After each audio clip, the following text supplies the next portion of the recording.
One mic, one voice. You can change the world, it's your choice. One mic, one voice. You can change the world, it's your choice. One mic, one voice. You can change the world, it's your choice. One mic, one voice.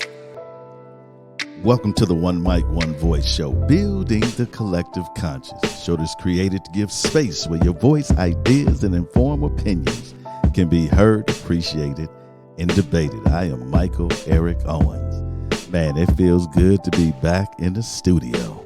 It's been a minute. Yeah, you know, every now and then you got to take a little break, and hey. We all need to revitalize ourselves, and that's what I did. But I'm happy to be here with you this afternoon, this rainy, cloudy day in Oklahoma City. But folks, first of all, if you did not attend the Ralph Ellison Foundation, I'll say that the gala that was virtual last night, you missed a treat. It was definitely worth the time. It was entertaining. It was moving, motivating. It was called a night of healing. And I think that through music and words, one can truly get some type of healing. And I think that's what transpired last night. Good afternoon to everyone that's checking in. Today, I wanted to talk about the new federal holiday called Juneteenth.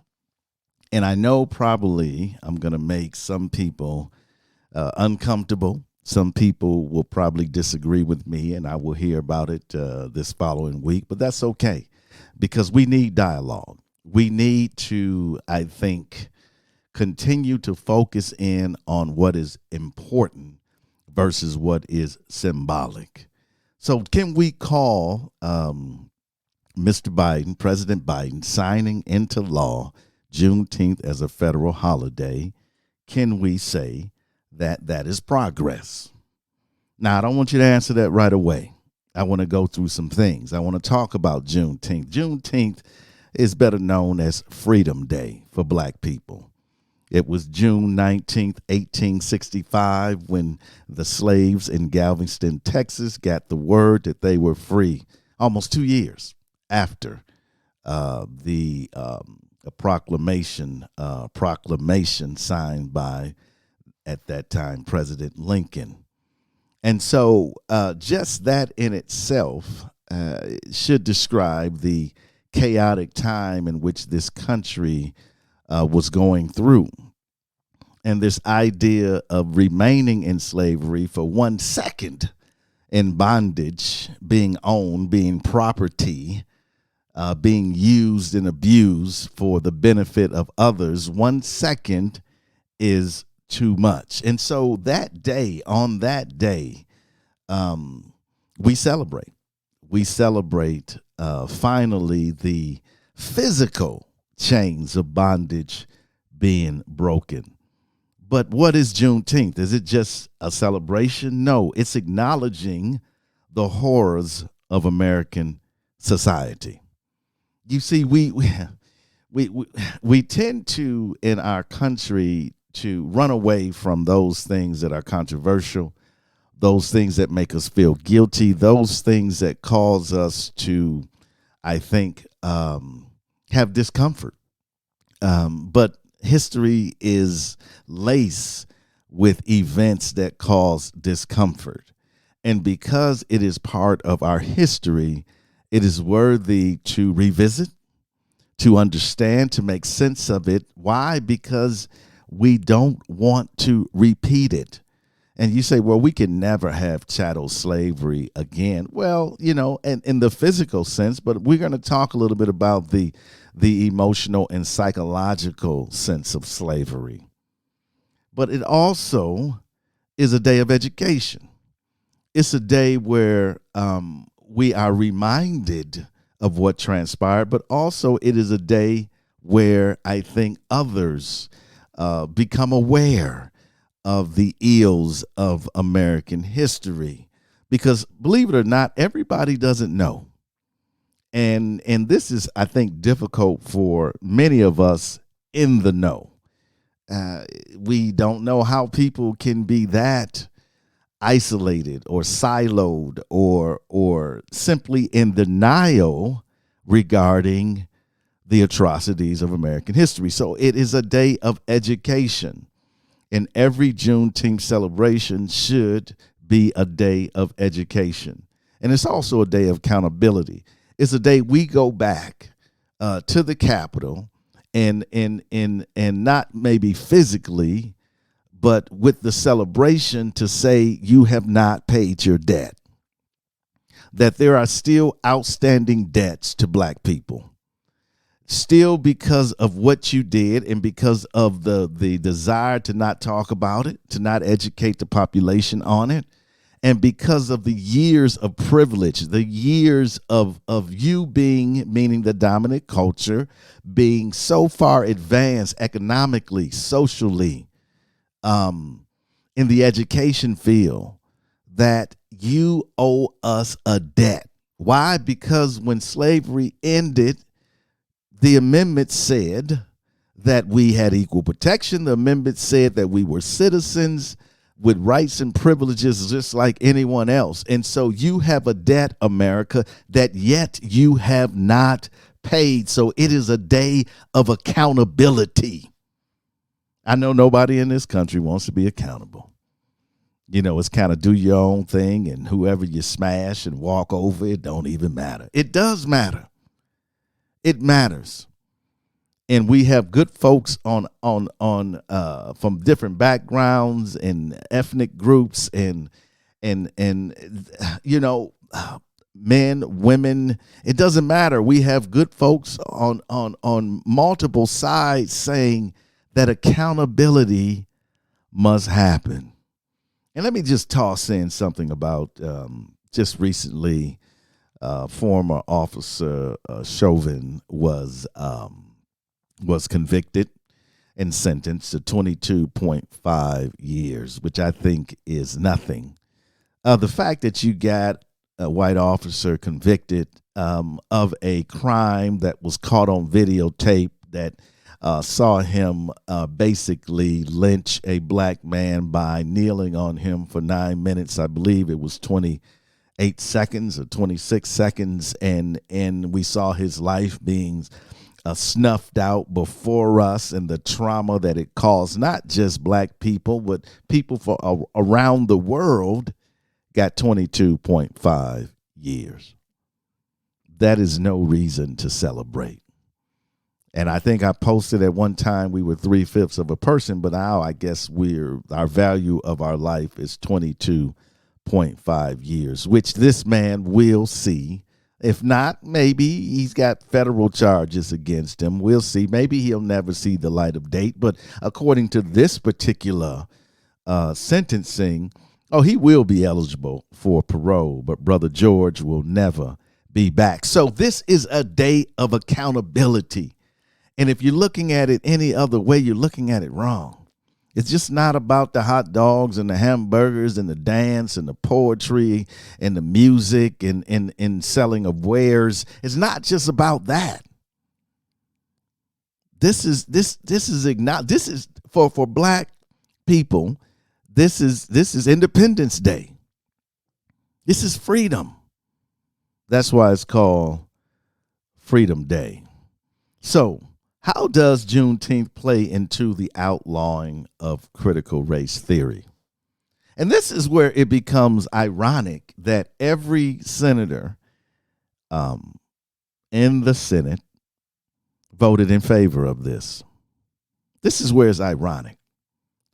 Because as we speak, and I'm going to get into some other things regarding the condition of this country, but these senators, many of them Republicans, went along with the big lie that the election was stolen. But yet they voted for it. And you have all of these bills being passed around the country in state houses that outlaw critical race theory. Now, I don't even think they know what critical race theory is, but it's based upon a system acknowledging a system of racism that has its tentacles in every aspect of our society for the benefit of one race over others. And that these systems, these structures maintain it, right? And they not just maintain it, they enforce it. And so you have these houses that are saying, no, you can't teach that. What can't you teach? Well, what they really want to say is that you can't teach the ills of American history because it's going to make white folks feel bad, white students. It's going to make them feel guilty. And you know, the emphasis on the hearer and not on those who have been oppressed, I think is hypocritical.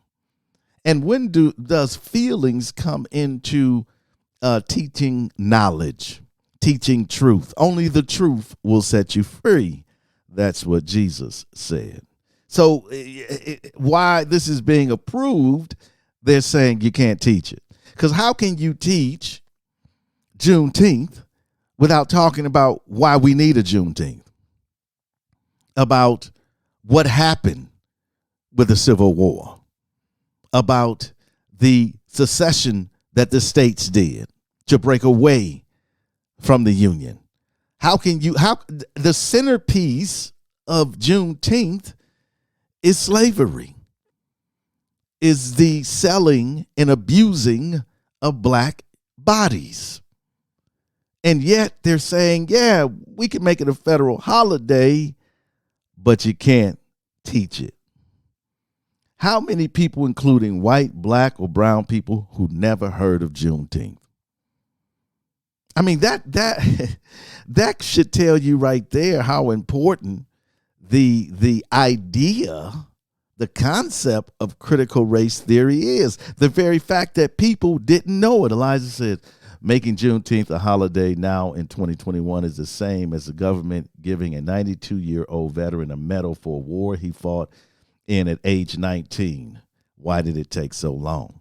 I agree.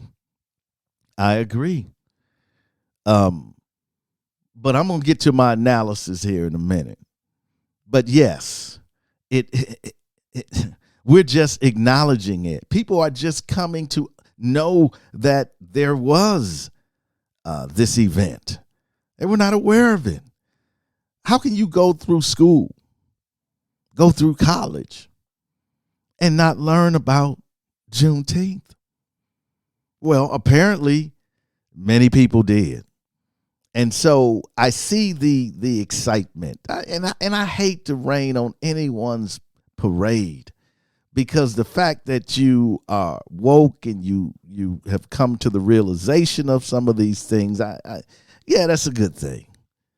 But the fact that you didn't know, that's a problem. That should motivate you more, because you were robbed of an education, a true education. You were lied to. You were deceived by those who should have taught you the truth. And so what do you do about that? Well, number one, you ensure that your own kids are not robbed of that opportunity. You go to these school boards and you make sure that the truth is being taught, because you don't want what happened to you to happen to the next generation. You see, I've been promoting Juneteenth for 2 decades. I was promoting it when people were not even interested. I was promoting it when people were calling me a radical and saying I just need to go away and our problems wouldn't exist. And I just keep bringing them up. That's why they exist. And now people are all thrilled. Juneteenth is a national holiday. You know, even in Oklahoma, very few people knew the power of and the importance of Juneteenth when I got here in 2008. I went around, I tried to coalesce these groups together that were doing individual Juneteenth celebrations. Black people, listen to me. How can we be divided on Juneteenth? The very idea that the last of us came to know the truth and was united in freedom sends a message that we cannot be divided in freedom. But because of your egos, because of your own narcissism, you have to have your own thing, that you can't come together as a group. There were several events in Oklahoma City at the same time celebrating Juneteenth. Shame on you. We can do better than that. We can put aside our egos and say, let's come together in unity. This place is too small. I heard there were 4 events at the same time. But again, this is the problem. We cannot have progress in our country if we can't have progress among our people. And black people are divided because we think if one black makes it, then the other one can't. We don't think there's enough room at the mountaintop, so we tear one another down. Half of you didn't even know Juneteenth existed. And now all of a sudden, you're a champion of Juneteenth? You are the voice of Juneteenth? Where were you 20 years ago? Oh, I mean, it's shameful. And you call yourself an activist. You call yourself working on behalf of your people. And you continue to be the impetus for dividing your people. Yeah, you know who you are. I could call your name out. Yeah, you know who you are. Because you're running anyway. You're running anyway. You're not just running from me, you're running from the truth, and you're running from yourself. Folks, we need to do better. If we want this country to unite black folks, brown folks, we have to unite ourselves. So, Juneteenth is a national holiday, progress or not. Let's consider the current condition of our country. We're divided along racial lines, divided along political lines. The majority of the Republican Party doesn't believe that President Biden won the election. Think about that. We have folks in this country that are still saying the election was stolen. We had an insurrection. We had almost folks trying to overthrow the government. The Justice Department at this current moment is suing the state of Georgia for discriminatory voting rights laws. And many states, other states, are enacting these laws. But Juneteenth is a federal holiday. So what do we do on Juneteenth? Doreen says, Brother Michael, you're on point today. Thank you.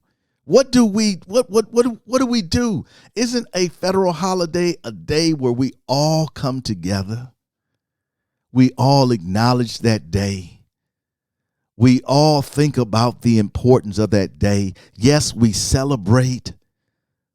But folks, we think very deeply about why the whole nation pauses. How can this nation pause for a federal holiday celebrating Juneteenth when we won't even teach it, let alone embrace true American history? How can we come together and share and break bread when we will not even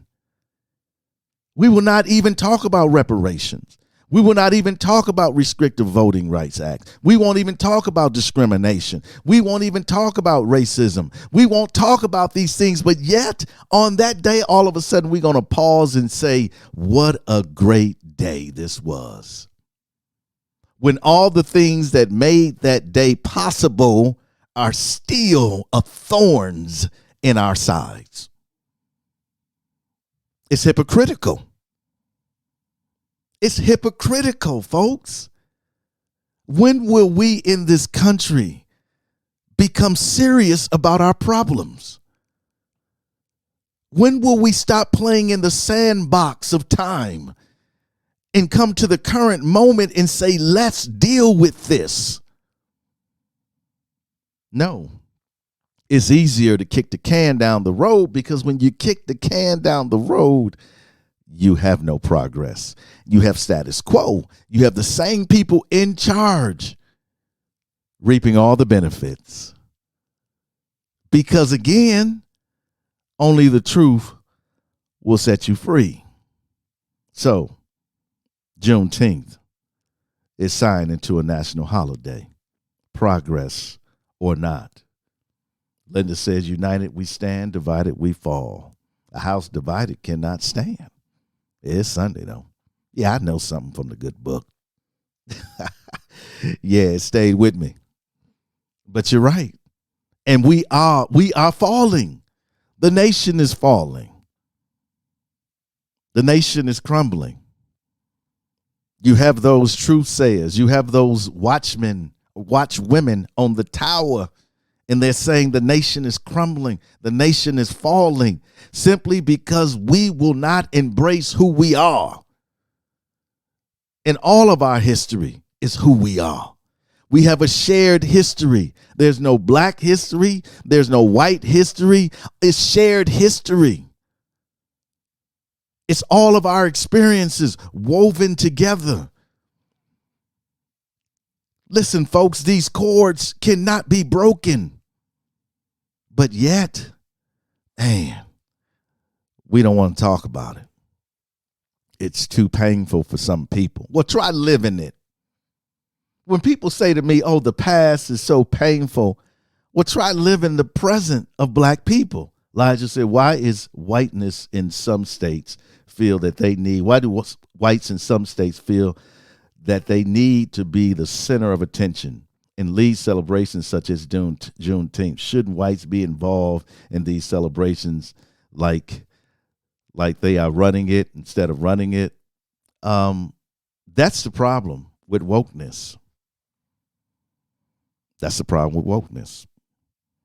Because what happens sometimes is that there's so much passion in our white brothers and sisters, and I love their passion and their desire to see change. This has been throughout history. We can go all the way back to Thaddeus Stevenson and Charles Sumner and the abolitionists. We can go back. White folks have always been fighting for black liberation. It's the truth. Not all of them, but there's been many great unsung heroes. And I'm thankful for them. I'm thankful for those today that have joined.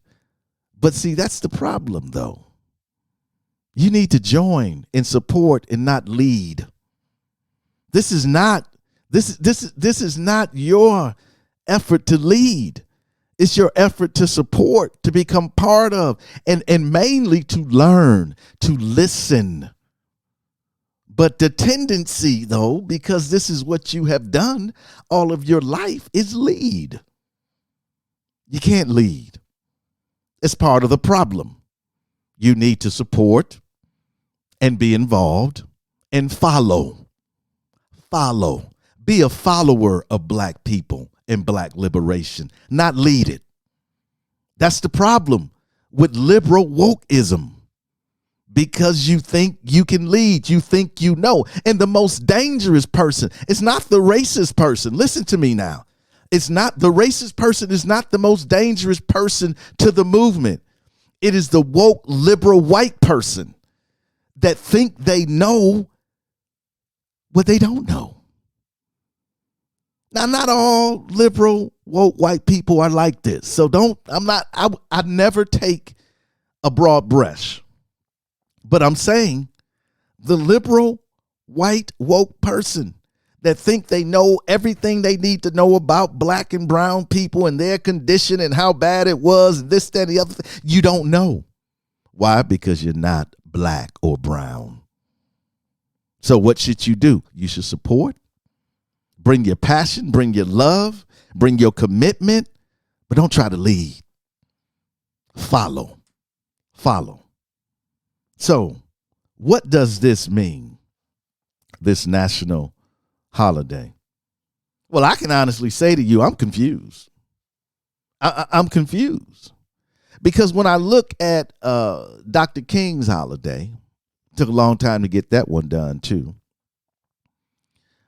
And I look at Black History Month, took a long time to get that done too. How has it changed the condition of Black people? Now, I'm not against.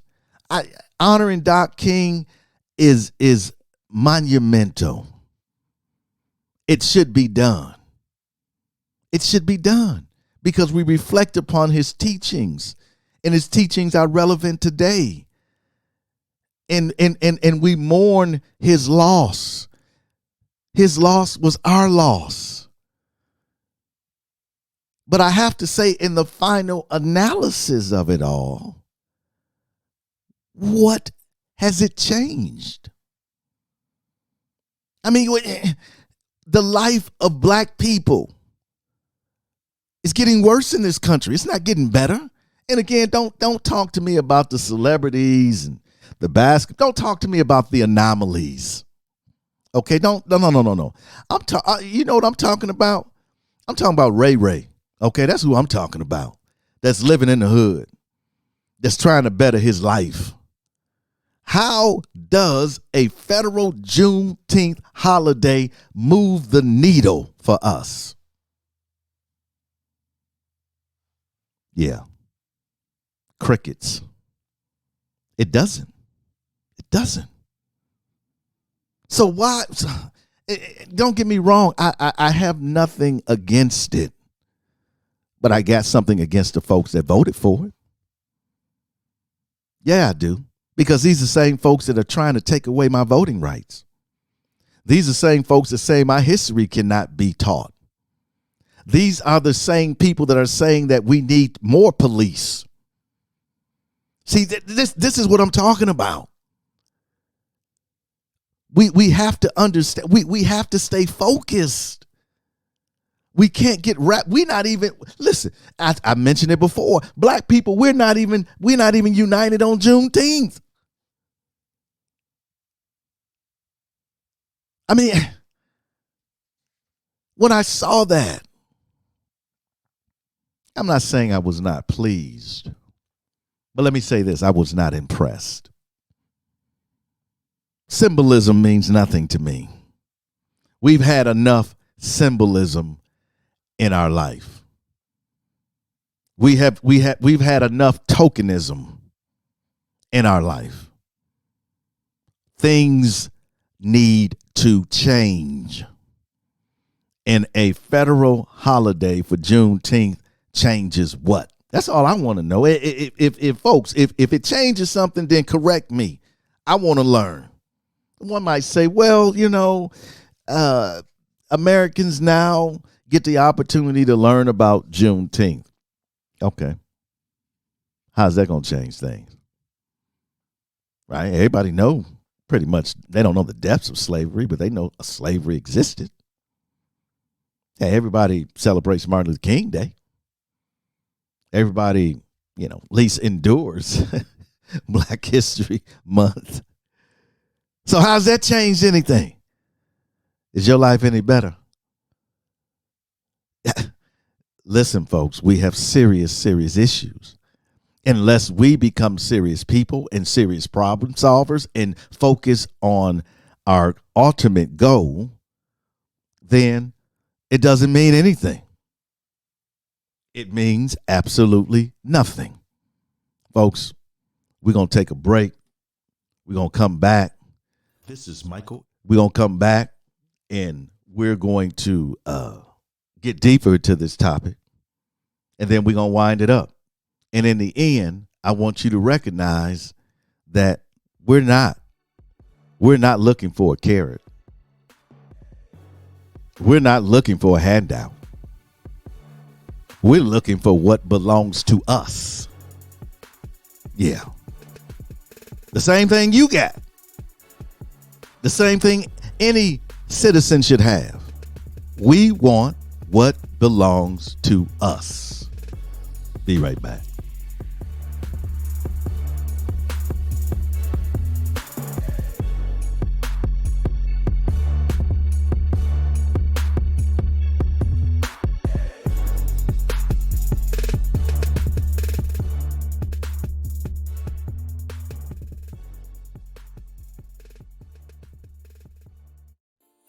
This is Michael Eric Owens, host of the One Mic, One Voice show.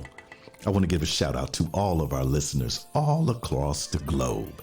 Thank you for your undivided attention and for your conversation. You can catch us every Sunday on YouTube, 12:30 p.m. Central Standard Time. And you can also catch us on Podbean, Stitcher, Spotify, iTunes, on any one of those lovely, wonderful podcasting platforms you love to listen to. Please always remember, you can change the world. It's your choice.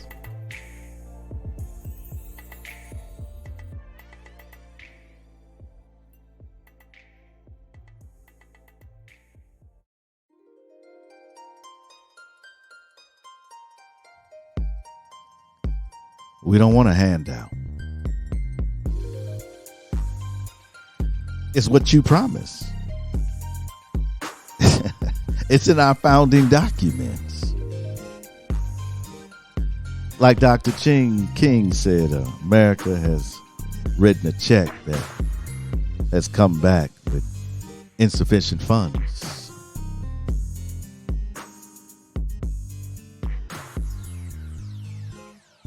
Juneteenth. It's been around for a long time. We've been celebrating for a long time, acknowledging, calling for accountability for a long time. I'm glad that there are finally some who have jumped on board and who are enthusiastic about making something happen. But what does it mean? What does it change? Does it solve our divide over racial lines? Does it solve our political divide? Does it make Republicans acknowledge that the election was won? Does it soften the blow of the insurrection in all of these voting right restriction act? Does it make those legislators pause? No. Because let me say this. There are people that will benefit off of Juneteenth that are not black people. I'm going to get to that in a minute. But this is not progress. It's not progress. Having something symbolically done doesn't mean that things will change. Matter of fact, if we look at history, we know it doesn't. Now, again, is it important? I don't know. I really don't know. And I know a lot of people worked hard on this. So I don't want to belittle their efforts. But I just don't know. Because me being a student of history and understanding that symbolism is simply that. It's symbolism. It is not in the concrete. It is not in the finite. So that's where I have my problem. Because I want to see change. I want to see real progress toward the goal. What is the goal? What is the goal? We've been telling forever what the goal is. The goal is to be treated as fellow humans, to be valued, to have the same access and the same opportunities. Not more opportunity, not more access, but the same. To be recognized as a valuable member of society, to not be harassed, to not be oppressed, to not be pulled over and could potentially lose your life simply because of the color of your skin. That is our goal. Our goal is not to sit around and celebrate Juneteenth. Why, it is a nice day. That's not our goal. Our goal is for our children to live better lives.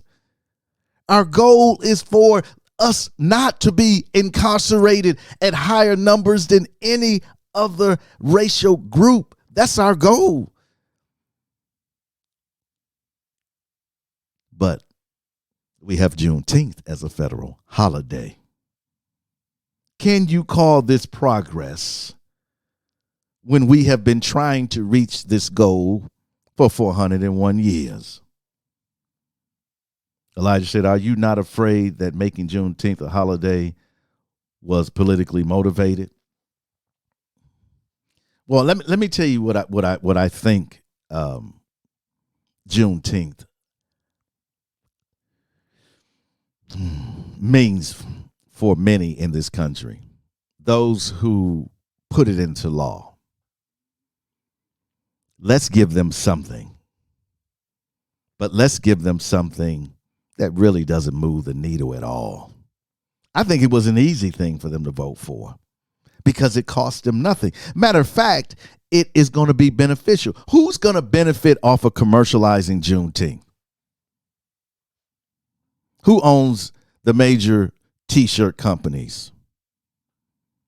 All the memorabilia companies. I can see it now. These car companies that are having their Juneteenth sales. Who owns the major car industry? Oh, I can see it. And you can see it. Yes. And there are going to be folks that are going to have Juneteenth off. Guess what? That were at the Capitol on January 6th. There are going to be folks that have Juneteenth off. As a matter of fact, they're going to be paid for it, right? That are trying to enact laws right now to take away black and brown people's votes. It costs them nothing. You see, what we are trying to accomplish in this social justice struggle will cost people. Why? Because our condition has cost us to the benefit of them. There is a cost in all of this. You cannot change this country without a cause. You cannot have progress in social justice without a cause. Derek Chauvin. You cannot have a victory in the justice system without a cost. And so making Juneteenth a federal holiday costs them nothing, but it benefit a whole lot of people. Look at Martin Luther King Day. How many sales go on Martin Luther King Day? The Ring. This is so true. Arthur. Amen, Brother Owens. That's who's going to make the money. And so that's why I'm conflicted here. Because it doesn't move the needle, but it's going to move the pocketbooks of the dominant culture. Maybe you pass a bill and say, hey, look, on this day, you can spend no other money but with black businesses. You think that would have passed? Or you folks would say, oh, that's discriminatory. Yeah, you don't want to teach it. Yeah, you don't want to acknowledge it. But you sure enough will get paid from it. So as we go down, and I call it a rabbit hole, but I don't want to necessarily do that. But as we go down this hole, you see how more bizarre it becomes. Because when anything is commercialized, black music, okay? Where's Motown? BET. Remember how popular BET was before it was bought by somebody other than somebody in the black community? Whenever blackness is commercialized, black people lose power over it. So, folks, we might just have lost Juneteenth. Now, I want to be delicate here because I want to be respectful of the Black Caucus and those congressional leaders and the work that they put in and all. I won't even go into the intimate details and how I was involved with trying to move Juneteenth from state to state. So there's been a lot of work put into it. So I don't want to talk negatively about that. But folks, if we do not stay on focus, if we do not keep our eye, and I'm going back to the series, the eye on the prize, we won't get there. Right? We got to check the map. We got to check the GPS. I look over in the navigator. I said, where we at? The navigator said, I don't know where we at, man. I said, you the navigator. You're supposed to keep me on point because we're trying to get somewhere. That's the goal. Does this move us toward the goal? No, I don't think it does. Well, you might say, well, come on now. We're in the 21st century and we just had this trial and that conviction, and you know there's some good things happening. How long? How long must we wait? How long? I mean, is it going to happen? Next 10 years? Will I be driving and a police officer get behind me and I won't have fear? Will we not see black and brown bodies in the streets? Will we see more access to voting? Will they make it easier for us to participate? When will that happen? You see, we can't wait. We can't wait. We've been waiting for 401 years. How many of our foremothers and forefathers have went to their grave with people saying it is coming? Oh, it's coming. That's what people say. Be patient. That's what President Johnson told Doc King. Be patient. We're making progress. Be patient. How much patience should we have? How much oppression must we endure before you say it is time to give it to you? What you gonna give to us? The same thing you got. But we don't need you to give it to us. We just need you to get out the way. You see, whenever you feel like you're giving someone something, you're in control of that. Black people have always been petitioning for that which the dominant culture has, to the dominant culture. And the answer has always been no. No. Nah, we're not going to do that. No. We can no longer ask for what belongs to us.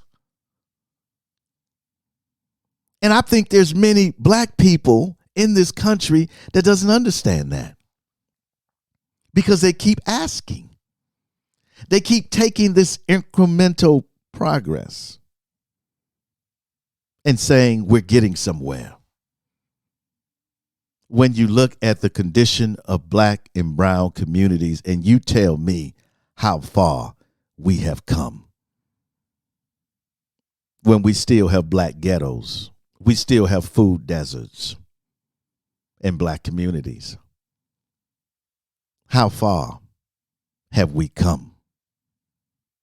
You see, Progress is defined as a movement toward a goal. I don't believe this is progress. I believe it's a carrot. I believe it was very easy for them to do this because it cost them nothing. It's an appeasement. It is the crumbs that falls from the master's table. Yeah, that's what it is. I'm Lazarus at the gate, and you come and you give me some morsels to eat. That's what this is. This is not change. This is not progress. We were already celebrating Juneteenth. So now you can say, oh, you can celebrate it as a federal holiday. We've already been celebrating it. What did you give us? No, you gave yourself a day off. You gave yourself another day to make profits. What did you give us?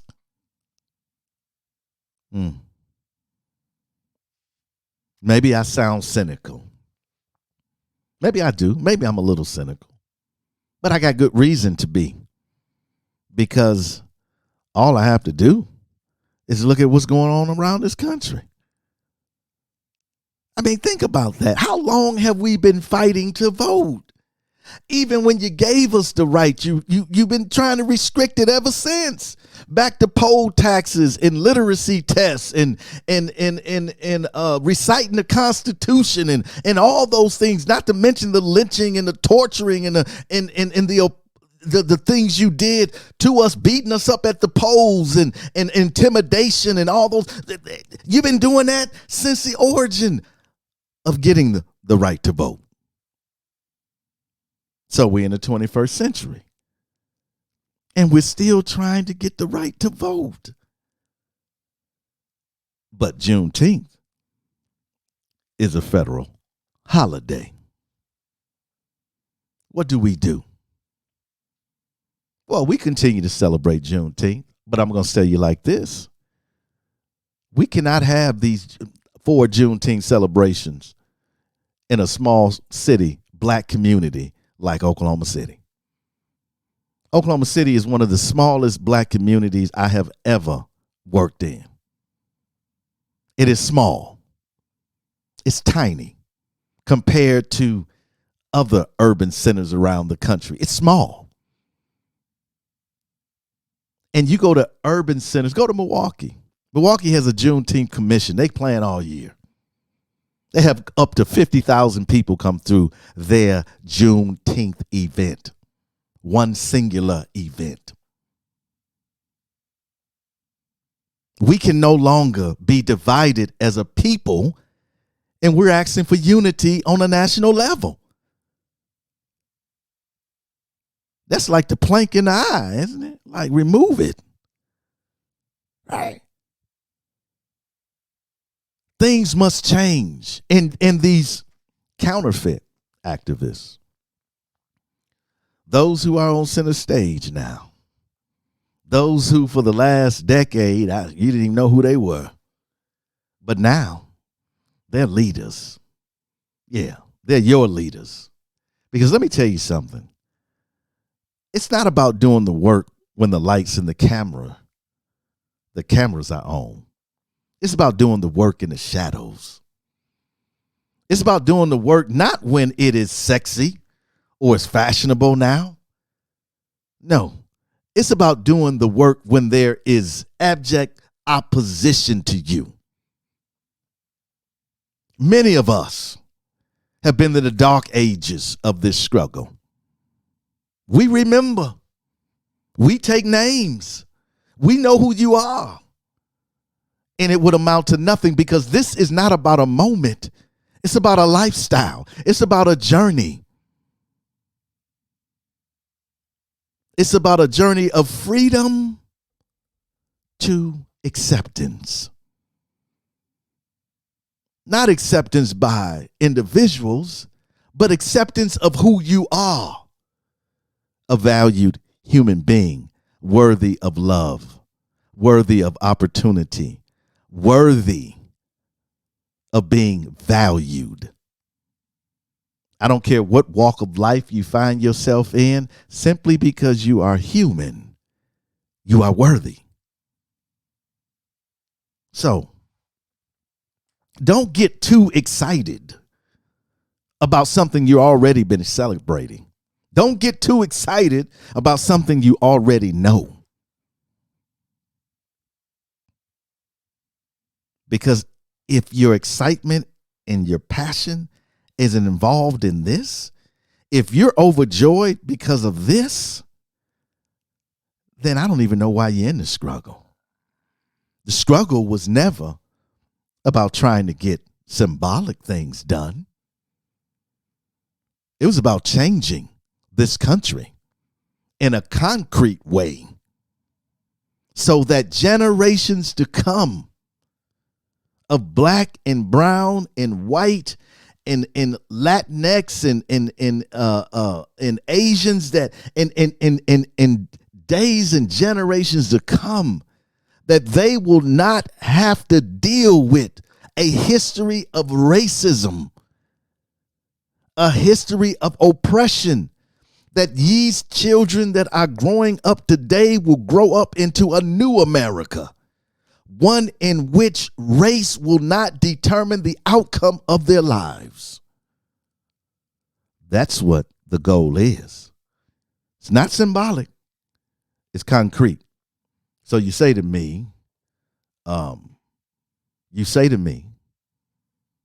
is this progress? I say, no, it's not. No, it's not.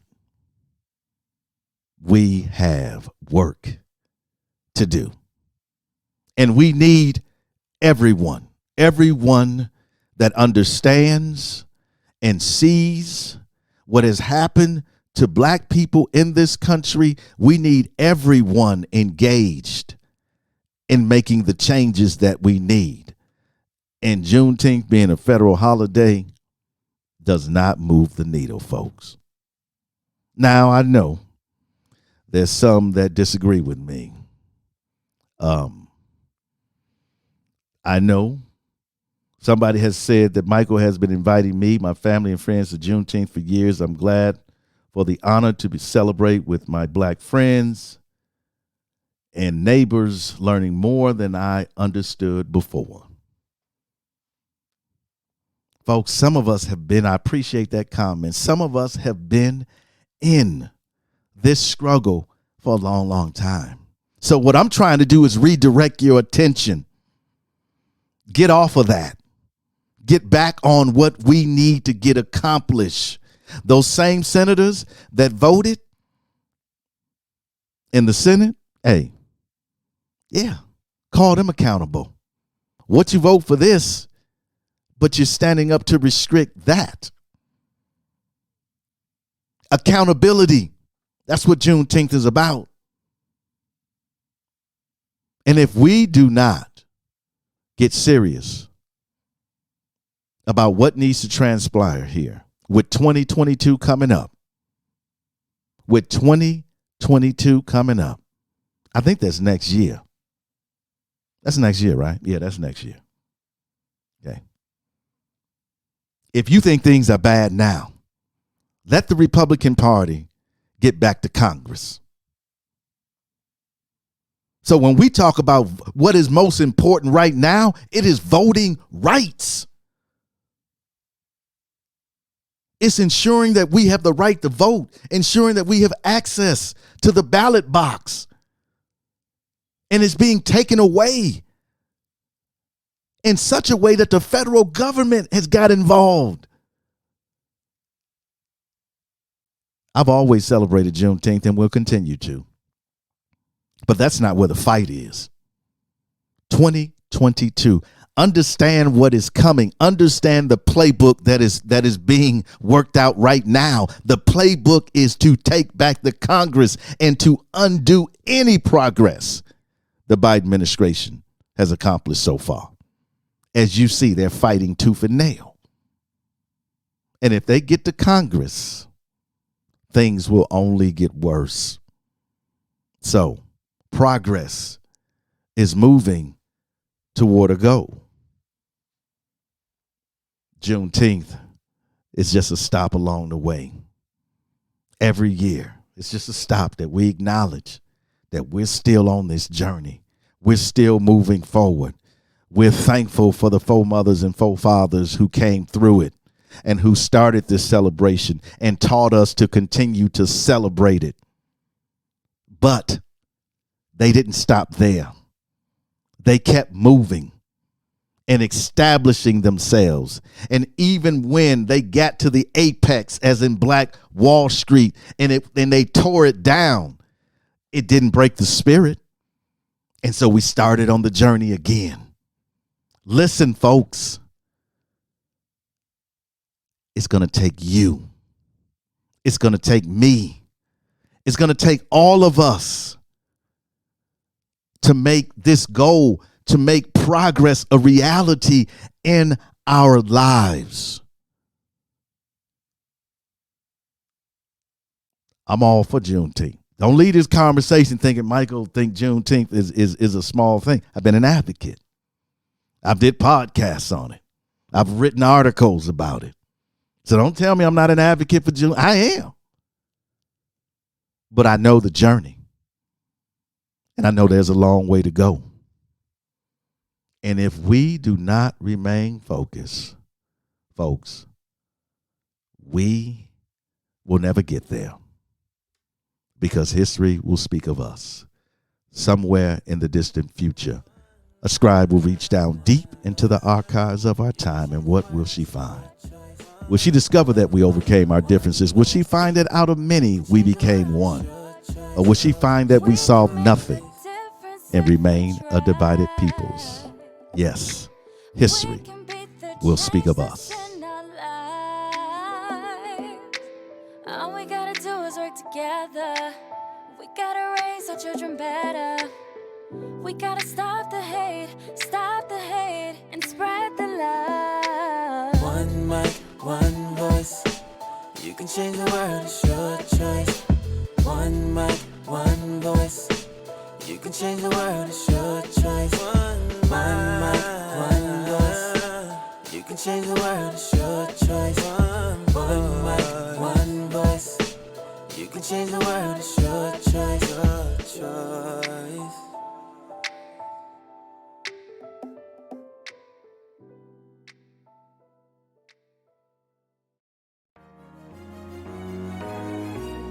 Thank you for downloading the One Mic, One Voice show. Take a moment and subscribe and share. You can find us on Spotify, iTunes, Podbean, Stitcher, or any other podcasting platform. Thank you for your continued support and for your voice. You can change the world. It's your choice. The views, thoughts, and opinions expressed on the One Mic, One Voice show are not the views, thoughts, and opinions of our sponsors.